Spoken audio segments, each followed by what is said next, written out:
അച്ഛനമ്മയെ എങ്ങോട്ടേക്കാ കൂട്ടിക്കൊണ്ടു പോകുന്നതെന്ന് എന്തെങ്കിലും പറഞ്ഞു? രണ്ടുപേരുടെയും മൊബൈൽ സ്വിച്ച് ഓഫാ, വിളിച്ചിട്ട് കിട്ടുന്നില്ല. കുഞ്ഞേച്ചി അമ്മയെ കൊണ്ടുപോയത് അച്ഛനല്ലേ? അതിന് നമ്മള് മക്കള് വെറുതെ ടെൻഷൻ അടിക്കുന്ന എന്തിനാ? എവിടെയൊക്കെ കൊണ്ടുപോയെന്ന് അറിയണ്ടേ? അത് മക്കളുടെ ഉത്തരവാദിത്വം.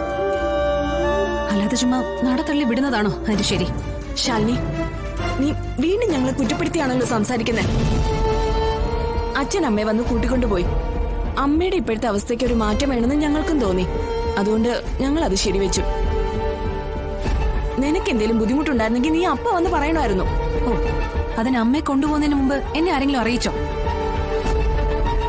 കൊണ്ടുപോയി കഴിഞ്ഞല്ലേ എന്നെ വിളിച്ചറിയിച്ചത്?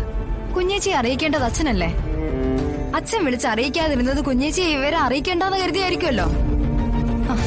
അപ്പൊ പിന്നെ ഞങ്ങൾക്ക് എന്ത് ചെയ്യാൻ പറ്റും?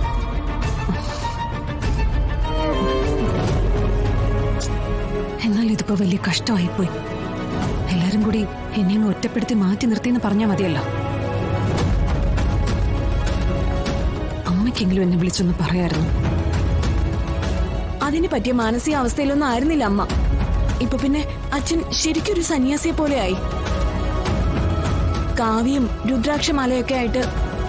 അങ്ങനെയാണെങ്കിൽ കൊണ്ടുപോയിരിക്കുന്നത് ഏതെങ്കിലും ഒരു ആശ്രമത്തിലോട്ടായിരിക്കും, അല്ലെങ്കിൽ ഏതെങ്കിലും ഒരു ക്ഷേത്രത്തില്.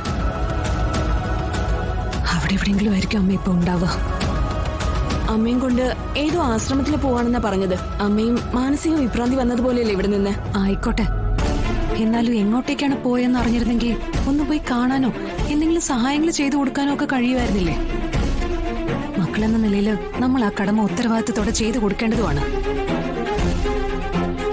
ഇതിപ്പോ എവിടെയാണെന്നറിയാതെ എന്ത് സംഭവിച്ചു എന്നറിയാതെ ഇതിപ്പം ഇരുട്ടി തപ്പേണ്ട അവസ്ഥ വന്നു. അമ്മയും കൂട്ടി അച്ഛൻ ഇവിടുന്ന് പോയതല്ലേ ഉള്ളൂ. അവിടെ ചെന്നിട്ട് അച്ഛൻ കുഞ്ഞേച്ചിയെ വിളിക്കുമായിരിക്കും. ഞങ്ങളെ ആരെയും വിളിച്ചില്ലേലും അച്ഛൻ കുഞ്ഞേച്ചിയെ വിളിക്കും. പിന്നെ ആശ്രമമാണ്, സ്വാമിമാരാണെന്ന് പറഞ്ഞാലും ചികിത്സയ്ക്ക് പണം ആവശ്യം വരുമല്ലോ. പിന്നെ അച്ഛന്റെ കാര്യം നമുക്ക് എല്ലാവർക്കും അറിയാലോ. അപ്പൊ തീർച്ചയായും കുഞ്ഞേച്ചി അച്ഛൻ വിളിക്കും. ഇനി ഞങ്ങളെ വിളിച്ച് വിവരം പറയുവാണെങ്കിൽ ഞങ്ങൾ കുഞ്ഞേച്ചി വിളിച്ച് പറയാം. അമ്മയ്ക്ക് ഇവിടെ എന്തെങ്കിലും ബുദ്ധിമുട്ടുണ്ടായിട്ട് അമ്മ അച്ഛനെ വിളിച്ച് പറഞ്ഞിട്ടല്ലല്ലോ അച്ഛൻ വന്ന് കൂട്ടിക്കൊണ്ടു പോയത്. കുഞ്ഞേച്ചി എന്താ ഇപ്പൊ ഇങ്ങനെയൊക്കെ പറയുന്നേ? ഞങ്ങളുടെ ശല്യം സഹിക്കവയത് അമ്മ ഇറങ്ങിപ്പോയിന്നാണോ നീ പറഞ്ഞു വരുന്നത്? അല്ല, ഇതിപ്പം കാട് കയറി ചിന്തിക്കൊന്നും വേണ്ട. എന്റെ ഒരു സംശയം ചോദിച്ചെന്നേ ഉള്ളൂ. പിന്നെ പിന്നീട് അങ്ങനെ ആയിരുന്നു എന്ന് ആരും പറയരുത്. എനിക്കിപ്പോ അത്രേ പറയാനുള്ളൂ.